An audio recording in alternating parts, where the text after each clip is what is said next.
So we've got a 2018 Chevy Silverado. Came in for, has a check engine light on, won't come out of gear, and the gear indicator won't show up on the dash. It's just blank. So plugged into it with the scan tool, scanning it initially. Had a U0101 code, which is loss of communication with transmission. Typically what you want to do in that case is you want to make sure that that module has power and that you can actually communicate with it. When we initially plugged the scan tool in, I could not communicate with my transmission control module.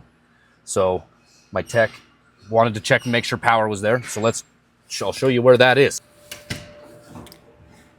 So this little guy, my test light, tells me if power is present on a circuit. So if I am on my ground and I touch a positive, it lights up and tells me there's power there. So over here is my fuse box.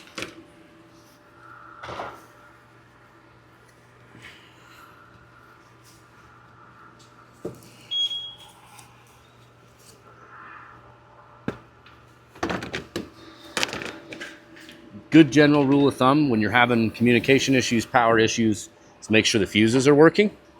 It's usually a good place to start anyway. It's not always the right answer, but it's a great place to start. And when he was initially checking these fuses out, and I need to find a good, yep, so there's power there. When he was checking these fuses out, and 3 of these fuses communicate with the transmission control module. On one side of the fuse, we had power, like we do here. But then on the other side of the fuse, we didn't have power. There was no power going across the fuse, which is an indication of 2 things.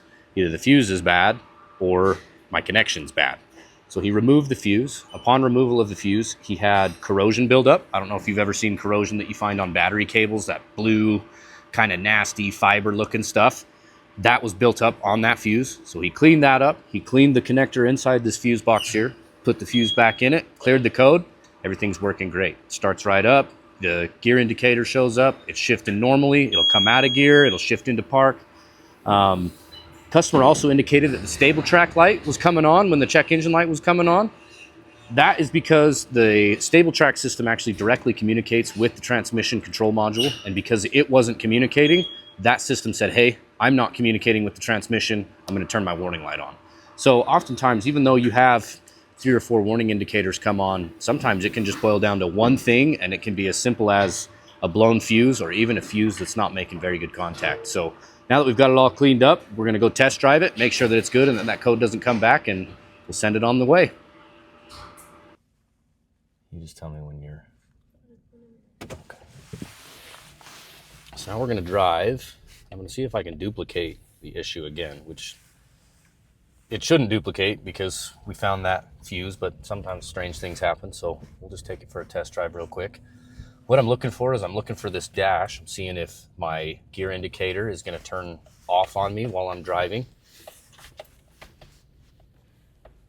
But the other thing it'll do is if it has a transmission communication issue, it'll go into limp mode, meaning it'll put it in a specific gear and it's not going to let me go any faster than what that gear can do. And really all it's for is to get me to a repair facility. So I'm just going to drive this. I'm going to make sure that it's shifting like it should and that I still keep my gear indicator going and see if we can verify this repair. And I would prefer to keep it at more in-town driving because that forces the vehicle to shift more often, which that's going to make, transmission control module work more, think more, so to speak. But just the fact that we can get it out of park is a sign that we're onto it and that we're headed down the right path here. It's really important, that fuse box that I was playing with, it's really important that if you ever take that off, you get it put back on properly and seated. A lot of times that's what causes corrosion in a fuse block is improper covers or the cover not being put on right. If you get any kind of water in those things, they will cause corrosion and strange things to happen. If the fuse wasn't the problem, what would have been the next step? So if the fuse checked out and that was all good, at that point we would need to go down to the transmission control module connection itself and verify that there's good power and good ground there, and that the communication line is actively communicating at that time. If you had all of those things, it would most likely point at a faulty control module at that point. But that's why we like to start with checking the fuse, just because 9 times out of 10, that's typically what it is. Don't get me wrong, control modules, they fail, but it's more common for a fuse to have an issue than it is for a control module to have an issue. And so that's why a lot of times we'll look at fuses first. Plus, it's a lot easier. They're easy access. They're right on top. You don't need a lift to look at them, whereas to test that control module, I would need a lift. I would need to lift the truck up, locate where the module is on the transmission, unplug it, using my voltmeter, make sure I've got good power, good ground, my communication line's doing what it's supposed to. And even then, sometimes that doesn't do it. I mean, if we plugged into that connector and there wasn't power there, that tells me that there's a broken wire somewhere.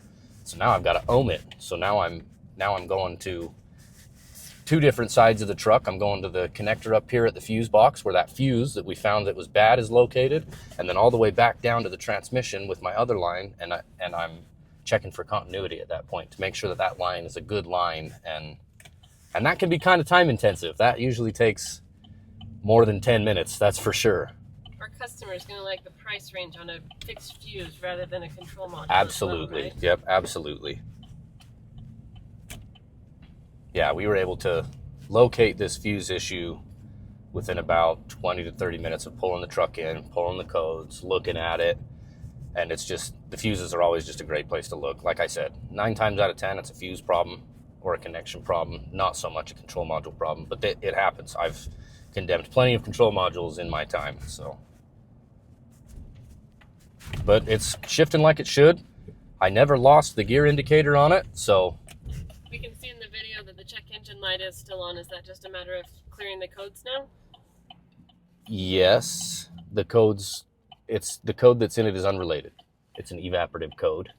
So now at this point, now that I've got my transmission side diagnosed and that is all working functional, and I know that I haven't had those codes return on the transmission, that initial U0101 code or whatever it was, that hasn't come back. So I know that that side of it is good to go, but there's a little bit more to it. I have an evaporative issue as well. So now it's time to spend a little more testing looking into that issue that's completely unrelated. So